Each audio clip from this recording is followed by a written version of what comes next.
আসসালামু আলাইকুম গাইস, কেমন আছেন আপনারা? আশা করি ভালো আছেন। ৭-৮ দিন হয়ে গিয়েছে কোনো ভ্লগ আসেনি, হয়তো তার চেয়েও বেশি হয়ে গিয়েছে।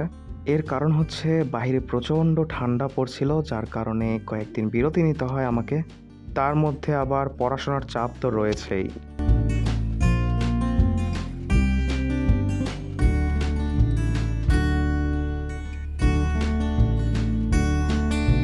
বাহ সোয়াত বাহ, চালিয়ে যাও চালিয়ে যাও, আমরা তোমার পাশে আছি।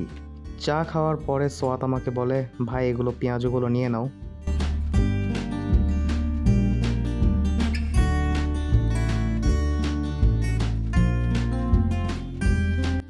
পেঁয়াজু নিয়ে দুই ভাইয়ে চলে এলাম বড়বড়িয়ার রেল লাইনের এখানে।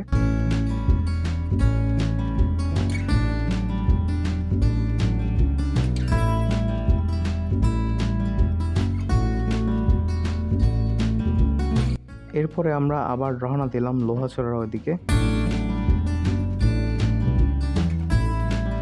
এই জানুয়ারি মাসে আমাদের এখানে অনেক ট্রাক চলাচল করে, মূলত মাটি ঢোয়ানোর জন্য। তাই যারা আমার মতন সাধারণ বাইক চালান অবশ্যই ধীরে সুস্থে চালাবেন, কারণ এই সময় অনেক অ্যাক্সিডেন্ট হয়।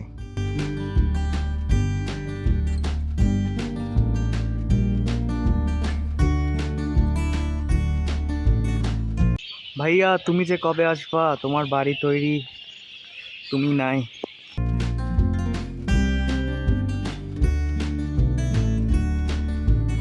তো আজকের মতো এখানেই বিদায় নিয়ে নিচ্ছি। পরবর্তী দেখা হবে নতুন কোনো ব্লগে। ততক্ষণের জন্য আল্লাহ হাফেজ।